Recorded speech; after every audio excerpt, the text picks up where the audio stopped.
পিতামাতা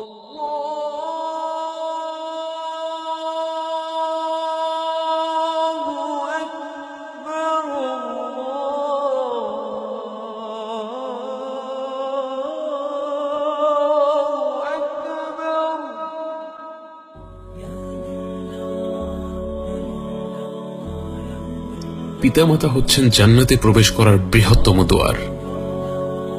আল ওয়ালিদু আওসাতু আবওয়াবিল জান্নাহ। এর মানে হলো জান্নাতে প্রবেশ করার সবচেয়ে সহজ পদ্ধতি হচ্ছে বাবা মায়ের খেদমত করা, তাদের সাহায্য করা। নবীজি সাল্লাল্লাহু আলাইহি ওয়াসাল্লাম বলেন, রিদার রব্বি ফি রিদাল ওয়ালিদ ওয়া সাখাতুর রব্বি ফি সাখাতিল ওয়ালিদ। আল্লাহ তাআলার আনন্দ পিতামাতার আনন্দে, আর আল্লাহ তাআলার রাগ পিতামাতার রাগে। মুসনাদ ইমাম আহমদ এবং সুনান আবু দাউদ গ্রন্থের সেই বিখ্যাত হাদিসে বর্ণিত আছে, একজন সাহাবী সুদূর ইয়েমেন থেকে এসে রাসূল সাল্লাল্লাহু আলাইহি ওয়াসাল্লামকে বললেন, হে রাসূলুল্লাহ, আমি ইয়েমেন থেকে এসেছি আপনাকে বাইআত দিতে, আপনার পেছনে জিহাদ করতে। আমার বাবা মা কাঁদছিলেন, তারপরও আমি তাদের ছেড়ে চলে এসেছি আপনার পাশে থাকতে। তখন নবীজি সাল্লাল্লাহু আলাইহি ওয়াসাল্লাম বললেন, তুমি যদি সত্যি আল্লাহর সন্তুষ্টি চাও তাহলে শীঘ্রই তাদের কাছে ফিরে যাও এবং যেমন করে তুমি তাদের কাঁদিয়েছিলে তেমনি করে তাদেরকে হাসাও, তাদের আনন্দ দাও। এটাই ছিল আমাদের নবীজি সাল্লাল্লাহু আলাইহি ওয়াসাল্লামের বক্তব্য। তুমি বাবা মাকে দুঃখী করে জান্নাত লাভ করতে চাও? তিনি এসেছিলেন সাহাবী হতে, এসেছিলেন রাসূল সাল্লাল্লাহু আলাইহি ওয়াসাল্লামের পাশে জিহাদ করতে, কিন্তু তিনি তার বাবা মাকে কষ্ট দিয়ে এসেছিলেন, তাদের অনিচ্ছায় তাদের একা ফেলে চলে এসেছিলেন।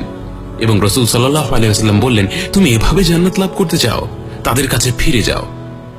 আমরা জানি না আমরা আমাদের বাবা মাকে আর কতদিন পাবো।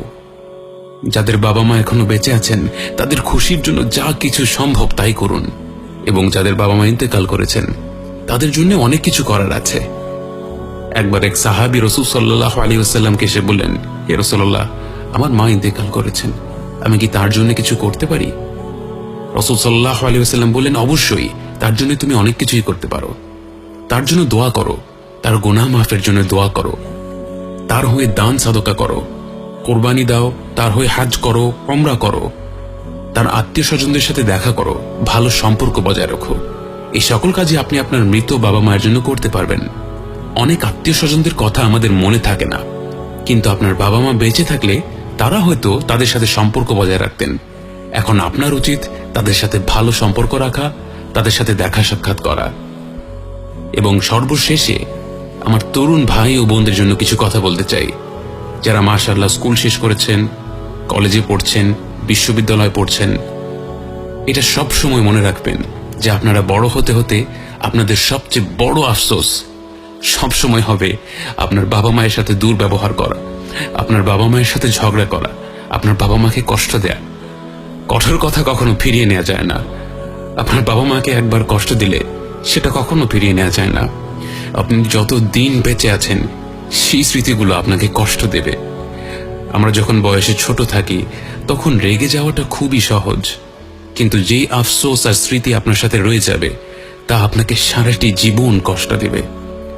তাই আমার প্রিয় ভাই ও বোনেরা, আল্লাহ কোরআনে যা বলেছেন তা সব সময় মনে রাখবেন। তোমরা বাবা মায়ের সাথে চমৎকার ব্যবহার করবে, এমনকি তাদের উফ পর্যন্ত বলবে না, তাদের সাথে খারাপ ব্যবহার করবে না। আপনারা আল্লাহর সন্তুষ্টি চাইলে আপনাদের সামনে দুটো দরজা আছে, আপনার মা এবং আপনার বাবা। তাদের খুশি রাখুন।